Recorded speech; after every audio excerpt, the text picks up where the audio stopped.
All right. So for part two, where we Mm-hmm. left off, Mm-hmm. Midgardsormr like destroys this big ship. I Yeah, guess what I'm struggling to understand is like, and maybe I'm just not far enough in the story to know it, but it feels like history's doomed to repeat itself. It feels like going into 5.5, we're building back sure. up to big airships. It feels like we're just arming ourselves to go back through the same stuff. And so I think that's what's making me Uh-huh. ask all these 1.0 questions. Okay, Um, fair. and so I guess I I don't know because like Midgardsormr, I guess the way I watched that cutscene, it seems like was killed by this. So without jumping Yeah, ahead, are so we not in trouble next time because we don't have a giant dragon to take out the world's largest airship for us? you know how when you kill an Ascian, they're not really dead. Right. Yeah, Midgardsormr is kind of like that. Midgardsormr is this kind of eternal, immortal dragon, and his body was destroyed. Like he's a corpse. But at the end of ARR, you'll get to it in 2.5. We actually go and like try and check out his corpse because the Ishgardians are worried that he might be like waking up. And Midgard's almost like, "Hey, what's up? Why are you waking me up?" And basically follows us in like spirit form through Heaven's Ward. So he's Okay. still around. He doesn't have the strength to interfere in that way anymore. But like he's still around. He's just kind of spent. So that's where I start to then struggle with this concept of sharding. Um, and I've listened to your stuff, and like Uh huh. I don't. I mean, it seems partially like you don't have the answer because they don't have the answer, but like it seems like Midgardsormr, it's not a question of unsundered or sundered. It's Mm-hmm. no, he's not even asked the question. Like he exists Mm. totally outside of that predicament altogether. And it's like, no, Yeah, no, no. probably. I was not unsundered or sundered. I am not even a part of whatever your little mess is over here. And so I don't understand, like, are these, was just our planet split into 14 shards? Because it Okay. seems like it's you've got like 14 realities, but then you're like Yeah. flying in from another planet and then you like Yeah. see 14 realities. Like I don't. Yeah. Okay. Yeah, the cosmology is very, very difficult to get your head around. So we know that Midgardsormr, he's an alien. He's from the Dragon Star. The Dragon Star's out in space. You can Okay. see it. You can look up in the sky and you can see it. The Ishgardian astrologians, they actually study it. Because it like helps them predict stuff about other dragons, Sure. basically. But this basically there was an intergalactic war between the people of the Dragon Star and the people that created Omega, right? And Midgardsormr fled when his planet was burning and everyone was dead. He fled with his eggs and basically flew for like 1,000 years to get to Heidelin. And Heidelin was like, hey, yeah, okay, fine, you can set up camp here provided you like help me do some like housework and stuff, basically. um, but we don't know whether the Dragon Star was sundered or not. And when Koji and Oda-san were asked before Shadowbringers, their answer was the same. They don't know. At least at that point, they didn't know. They hadn't decided how far the sundering extended, whether it was just our planet, whether there were like other planets, like how far the universe sort of extended beyond our planet. They hadn't figured that out yet. So our best guess at the moment is like, yeah, it's just our planet. It's split into these different dimensions. If you're approaching it from space, you'd probably see one, and then at some point you'd hit some kind of like numinal membrane, and like who knows what happens there, honestly. So You're just don't, assigned to your local data center. yeah, Um, don't even yeah, exactly. Don't even worry about it. Don't even trip on that right now. okay. So then from there we have weird relationships of space magic. So now based on Okay. all this and based on where we're at, like Hmm. let's start back with ARR. Like there's multiple levels of primal. So we have like the lowest level of primal, which is like I guess like the Sahagin are calling in Ifrit and you're foremanning it, and it's like, hey, come in and I want you to light some humans on fire. That's Close like our enough, yeah. base level, right? Hmm. And then somewhere above that, there's like Dalamud, right? And that's like our like elder primal, like big enough to be in a satellite, doesn't get summoned, Bahamut? has Yeah. like a plan. And then above Mhm. that is like Heidel and Zodiark. And then Okay. above that All right. is gods like Midgardsormr. Like what is the tier here of No. being? He's not Midgardsormr's even just no, totally he's different. not. He's just Yeah, he's on a completely different spectrum. Okay. All right. So Ascians, the ancients, Amriteans, Yep. they had creation magic, right? Yes. They had the power to basically like using these concepts, using these blueprints that they created to basically pull anything from like into existence Yeah, I from wanted them to be a ether. beast tribe in the Tempest so bad because I just had questions. Right. So ether is just it's the building blocks of reality, right? Okay. And they could take that and they could make a sandwich, they could make a building, they could make a monster, they could make a train, like whatever, Sure. right? Modern people, we don't have that ability, right? Because of our species or because we're sundered? Because we're sundered. We don't have that ability. We're not powerful enough. Okay. And we don't have and we don't have the knowledge, right? But what the Ascians realized is that if they show people how to do a very a very simple basic form of creation magic, we're not very good at it. And what we create, it's it basically it's hungry, like it keeps feeding and sucking in on ether like constantly. So if they want to create like a fire spirit, fine, they just do it and it's done and it's cool and it's stable, right? But if they try and teach people how to do that, then they create Ifrit, and Ifrit is corrupting people and is constantly like draining power from the land, and and just causes like bad times and causes chaos and causes this kind of confluence that helps them get towards their rejoining, right? So the Ascians deliberately taught a really crappy version of their ancient creation magics to people because it furthered their own ends. And that's what primals are. They're just very unstable, like poorly formulated, including Bahamut. Including Bahamut. Yeah, Bahamut's very powerful. He's very powerful, and he's a very like sophisticated version of. So he's high quality, and then Heidel and not- Zodiark are like expert recipe, high quality. Yeah, well, Heidel and Zodiark were created by the ancients. Yeah, you gotta have a special tome book for that one. Yeah, But theoretically, they could make more of those. Like if you rejoined everything and you had the Ascians back, Heidel and Zodiark were something they could have made 10 of them. They made one and then they made one to correct the other one.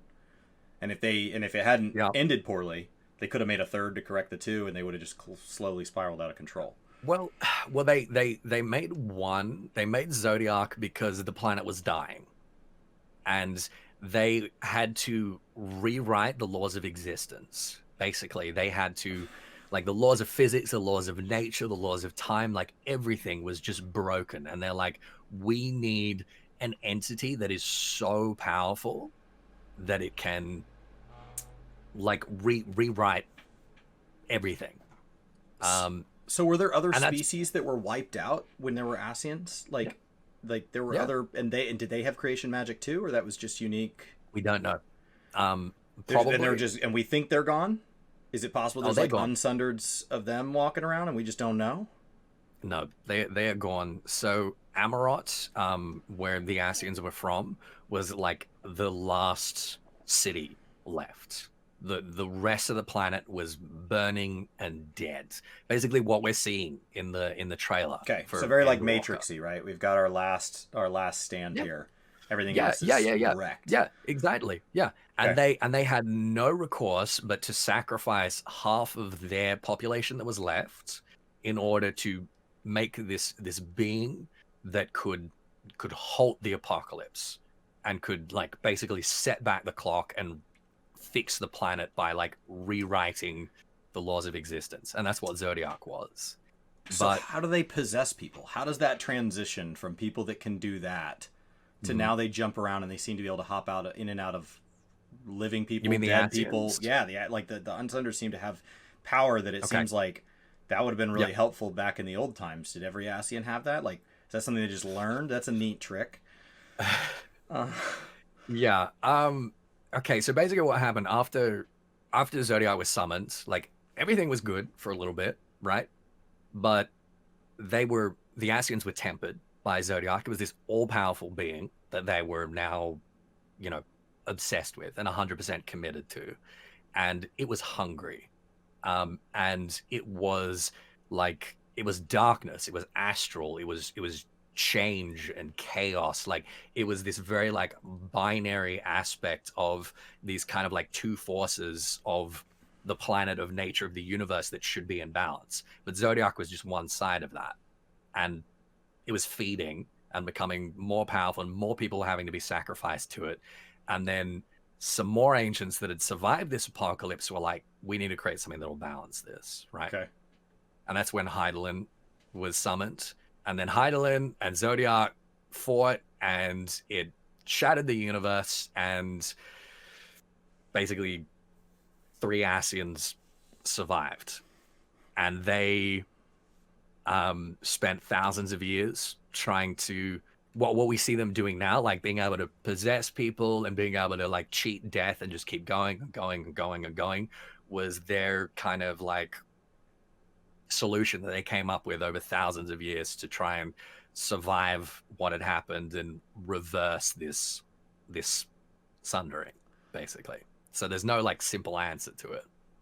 Yeah, okay. Because like it feels like I'm fighting masked robed people every once in a while, right? And the game does a very poor job of kind of explaining that. You're just kind of like, you're fighting a guy with a red mask, and you're like, oh my god, I killed an Ascian. I thought this was going to be harder as somebody who remembers like Lahabrea fights, like as somebody who's played the game.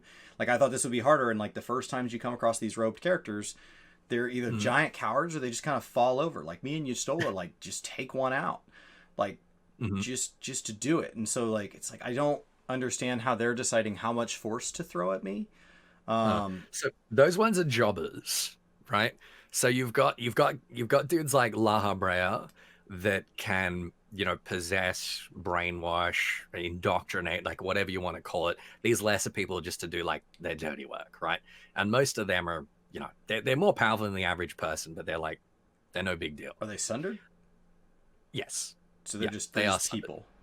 Yeah, they're just people. Yeah, they're just dudes that like Lahabrea is kind of brainwashed and given a So are they tempered to Lahabrea? Can Lahabrea temper? Lahabrea can't temper, but Zodiac can, probably through a litibus. So unclear, but probably yes. Because it seems like they can make things that temper. So like, why would the Ascians themselves not be able to temper? Yeah, like indirectly, yes, probably. Now Lahabrea is an interesting one because Lahabrea was also like a big pushover, right? Yeah. When we fight him at the end of 2.0, and Emmett Salt gives us a really interesting and honestly really sad explanation for this, is that Lahabrea has been burning the candle at both ends. Is that for 12,000 years, Lahabrea has not stopped fighting, and he is hopping from one body to the next and burning like magic after magic after magic that he's just spent. And by the time we face him, he's just barely hanging on by a thread. He's got almost nothing left. Whereas Emmett Selk, on the other hand, will hop into one body and will kind of manipulate sort of great political events and then just sit back and watch. And then he'll die of old age, and he'll, you know, sleep in the void for 100 years until he needs to come back and try it again. So he's been pacing himself, and Elidibus as well has been kind of pacing himself. Whereas Lahabrea hates everything that the world has become and everyone that is in it, and is so desperate and so like just shattered that he just has not kind of stopped pushing and stopped fighting. And you know, like he's just at the end of his tether when we fight him, and he's just burned out. He's got nothing left. Do they not have like a standing brunch date? Like these guys are all coworkers because they're named for their job. So like it feels weird that like there would be such different strategies across them Like, it seems like they should kind of maybe meet up on Saturdays or something and And they hang do. out. And They do. But it has just been such a long time, and they have these plans, and like Elidibus is kind of saying, all right, here's the way we need to do it or whatever. But Lahabrea is just like, no, I'm sick of this. I'm sick of waiting. I'm sick of having to wait for 1,500 years between rejoinings. Because that's the thing. That's what it takes. Like they have a calamity. They cause a shard to be brought back into the source, and then they have to build everything up until it's ready to do it again. And that takes literally like 1,500 to 2,000 years. And Lahabrea is just he's lost it. Like, he just can't do that anymore. okay, that makes sense. It's very convenient that that's the timeline that we come in on. I'd love to see us go back and play at different points in their timeline if they ever want to do time travel. For sure. There's really intriguing stuff depending on where we come from. There is like a version of reality, like maybe but like there's a version of reality in my mind where we like are Hydaelyn. Like, we just get created to do like we are a vehicle of Hydaelyn to do this. We're not tempered. Like, no, we just are. And so like, how do we know? So like, I don't know. I don't understand the Warrior of Light's soul. I don't understand. Like, are we reborn mortal, or like is there a chance that we just are a thing? We are an inevitability of the system. We're born mortal. Okay, so these ancients, right? There are some that have remained unsundered and have basically been alive these last 12,000 years, right? Yep. But the other like ancients, the other Amritines that survived this apocalypse that necessitated the summoning of Zodiark, they die and their soul is kind of recycled and reborn into another body and another body and another body and another body. And it's the same soul, like over and over and over and over. And the Ascians can identify them, and they can be like, that's the guy that has the soul of my long dead friends. I'm going to try to make friends with him again and like get him on my side. And what we are is our soul belonged to an ancient that was opposed to the summoning of Zodiark, but also opposed to the summoning of Hydaelyn, and thought that there was another way, right? Thought that there was like a middle path. And as the inheritor of that soul, the whole storyline of Final Fantasy XIV is us like slowly trying to find that middle path. And Endwalker is where it's, basically where it's finally going to happen. Couldn't we, lore-wise, kill our character off at the end of 6.0 and then go back and play a previous instance of that soul? I mean, because we're not the first vessel of that soul since it first died. There would have been other vessels throughout time that have used the same chassis. Okay. So then after this calamity, so you got me kind of caught up. Dalmud crashes down. Empire's goal is to come in and wreak havoc, right? We've whipped him up into a frenzy. We've given him a whole lot of weapons. As I'm going through all this, it feels continually like they are just hanging on for a thread. Like, at one point, I'm asked to go put like 3 corpses in my pocket and bury them myself because they don't have the time. I am helping with like menial tasks because these city-states are just hanging on. The Scions many times are doing things well below their merit because that's just where we're at. Why does the Empire not just come in and take over? Like, why is there a Heavensward? Why are we not just like all happy citizens of the Empire? Don't talk bad about them. It's a good question. So what's happening right now is in Garlemald, the Emmett Selk, the body that he was in, the Emperor, Solus Zos Galvus, has died. Just died of old age. And again, Emmett, having created this empire for the whole purpose of sowing chaos, he did not name an heir. He had no plan of succession. He was like, I've given all of these generals so much power and their own armies. They were my favorite. Let's just let it collapse. Exactly. Yes, exactly. Okay. And then he's pieced out. And so Garlemald's descended into civil war. And the like members of the royal family are kind of, vying for power against each other. They're all calling the other legatuses back to the homeland to kind of deal with this. But Gaius is like, No, I'm busy. I got my own thing here. So guys like with the ultimate weapon and all that, that's him still trying to, save Eorzea by conquering it. But he has no backup. He's on his own. And he's being manipulated by Lahabrea. So the Garleans fail to kind of subjugate Eorzea or like meaningfully control these provinces by design, because the Ascians don't want them to create like a secure, stable empire. They want just to keep the fires burning, and they do everything they can to make sure that it does. And Gaius realizes that, only too late. And that's why like Gaius now, where we have him in Shadowbringers, he's a professional Ascian hunter now, because he's like, he realizes like he saw the writing on the wall finally, and he's like going after them. Yeah. Yeah, he goes a little bit Witcher. Mm-hmm. Okay. So then to kind of dip into like less significant questions that are still on here. We've gotten through most of it. Okay. Cool. Last time we talked about regional dialect of Limsons, because that's where I was, but now I've been Yeah. around and I've seen a lot more voice acting, and it's ARR, so you get like Cool. 1 minute of voice acting, 20 minutes of reading, and then 1 minute of voice acting. So like Mm-hmm. that's kind of the pacing. The first of all, are there multiple pronunciations for words? I've been kind of corrected in stream for how I say things, and until it's voice acted, I don't know. Pronunciations seem to follow a weird set of rules in this game, because sometimes it's based on Latin, sometimes it's based on, an actual word, sometimes it's just totally made up.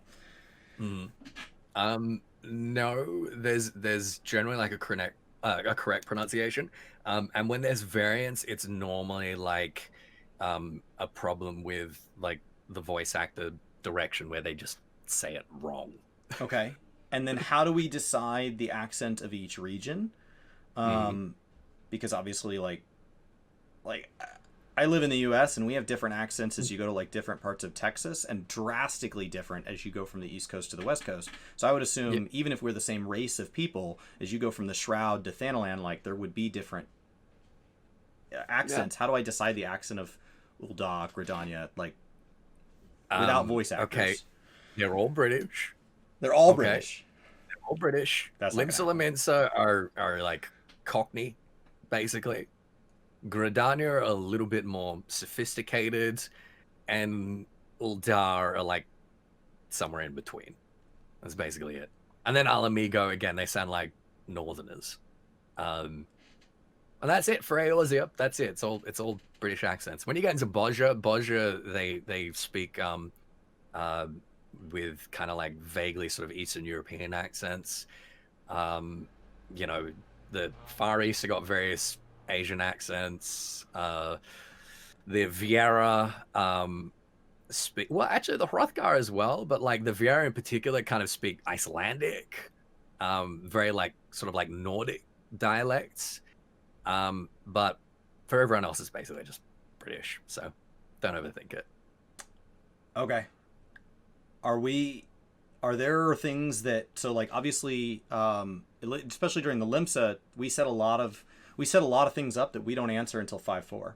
And so like are there things as we go into 5.5 and 6.0 that I need to be paying attention to that I may have just already passed or I'm coming up on, that are going to tell me things about like who lives on the moon, who's up in Garlemald, who's in Thavnaria, like are all these things planted? Like you're like, oh, I already have that video made, man, I can't tell you about that. I mean, I can tell you about it. It's just it's a very, very broad question, isn't it? Okay, so regarding the moon, you haven't seen it yet, but like Elidibus has a couple of scenes where he's standing on the moon and like chatting to Ardbit. And you can see sort of like ruins in the background. And, when we talk to Heidelin, she describes Zodiark as being like a moon, a moon divided or something to that effect. It seems basically like Zodiark's on the moon. The moon either is Zodiark's corpse or Zodiark's on the moon, basically, is all you need to know with that. Gosh, what happens to our oceans when we've destroyed every moon we have? I know. It's going to be a mess. A moon bound. Yeah, that's it. That's it. A moon bound. That's correct. As for Thavnair, I mean, yeah, like They're silent. I mean, wait, what patch are you in now? I have their onions. I'm just finishing up. I'm just getting to the end of like actually a Realm Reborn. So I'm not Okay. entering 2.1, 2, 3, 4, 5. Oh, you're still in 2.0. Okay. Yep. All right. So you probably wouldn't have seen a whole bunch of references to Thavnir yet.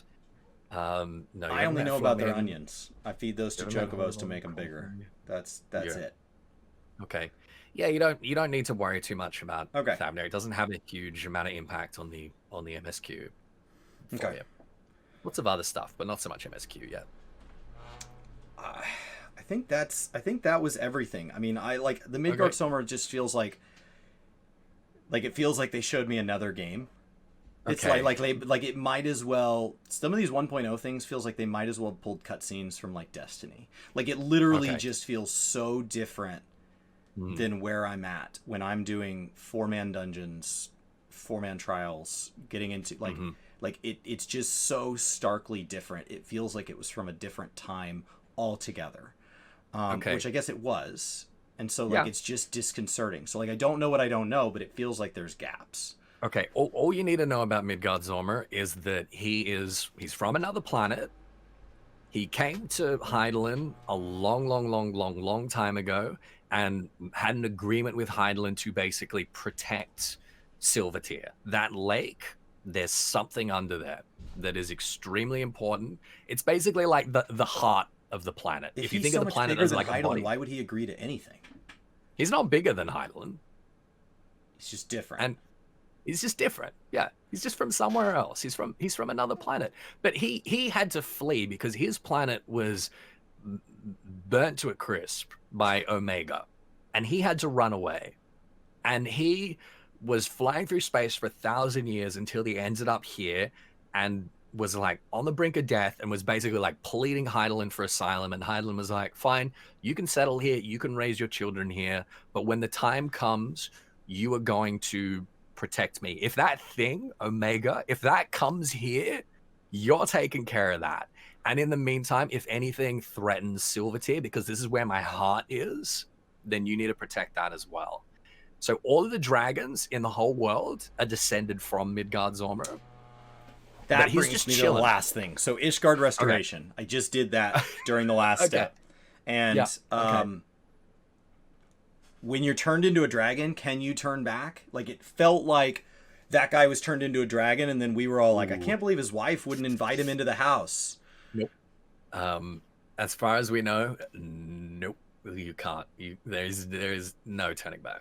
No. Well, I asked my wife, I said, if I just, like, I play video games with my friends once a week, if we went off to a video game conference and then I didn't come back for a couple years, and I showed back up and they turned me into a mythical creature, would you still be married to me? And she goes, first of all, you're probably declared dead after you don't call. Second of all, like, no. No. Like, I still think she's mad. Like, you could take her on, like, dragon flights, you know? they live in a small house for the size of that guy's tail. They get that tiny little house in Ishgard. You got this big old dragon with 3 fingers on each side that can somehow make silverware. Like, that... Yeah, he like makes like a silverware set. The Ishgard Restoration, like, it's a what? weird storyline. Yeah, like, he's a handyman, he's great with the kids, and he's a heckin' dragon. Like, come on. What more could you possibly want? What more could you want? Okay. Well, on that note, that's it. That's all I have right now. So you'll have to give me a little more time to keep blasting through it. So No, I'm cool. hoping to be like well into Heaven's Word before our next time talking. It would be great before April 13th to be staring down the barrel of Stormblood. Okay. If I think my goal at this point is now I have till the fall. So before the fall, I want to be through Shadowbringers for the second time and see what I missed. Because I enjoyed it the first time. I went and saw the equivalent of Avengers Endgame.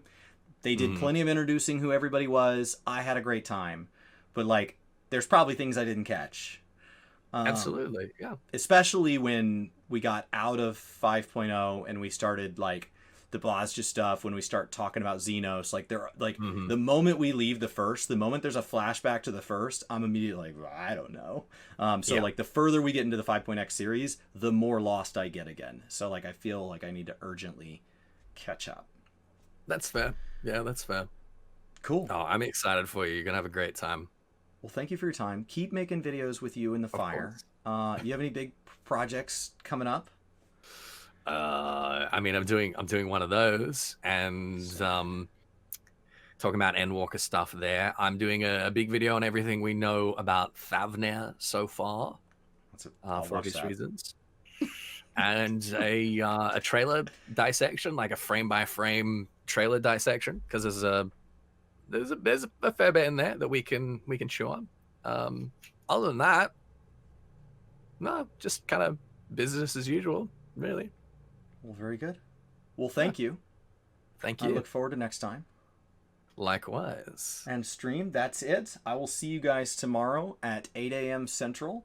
Thursdays, so I'm going to be back to grinding my relic. I'm working on my 36 raids, the big step. So I'm chugging through that. When Blue Mage groups are up, that's way better. When they're not, then I'm just sitting in queue like everybody else. And once I have my relic on my warrior, my understanding is my second relic goes a whole lot faster. And then tomorrow, noon Central, I'll be doing my co-stream with Xandri. I think we're running our first trial in 14 and then comparing that to a dungeon in WoW, because we have to throw the trials in or else WoW has more dungeons. So that brings them both up to like 120, 130 count. So this is like week 6 of us running content from 14 followed by WoW. We're running them in order. So we're getting to the point where like, I think I'm going to start having some abilities on the bar. So kind of excited as the healer to not just be like occasional heal and stone. It would be nice to do the things. And then on Friday geez. we have a podcast with gosh, I'm drawing a blank on his name, but he just finished the story, and so we're going to be talking to basically a creator that just finished being a sprout, and so we're gonna do it. That'll be at 9 a.m. Central Standard. So, and then I'm just working on Relic again. I think Blue Mage on Friday maybe. I'd like to touch some Blue Mage. I need to get to 70 and get my like ultrasonic shenanigans, whatever that spell is that's tearing up the raids. If you guys haven't done a raid at 3 times the speed, go join a Blue Mage Party Finder. So thank you guys. I'll see you tomorrow. Take care.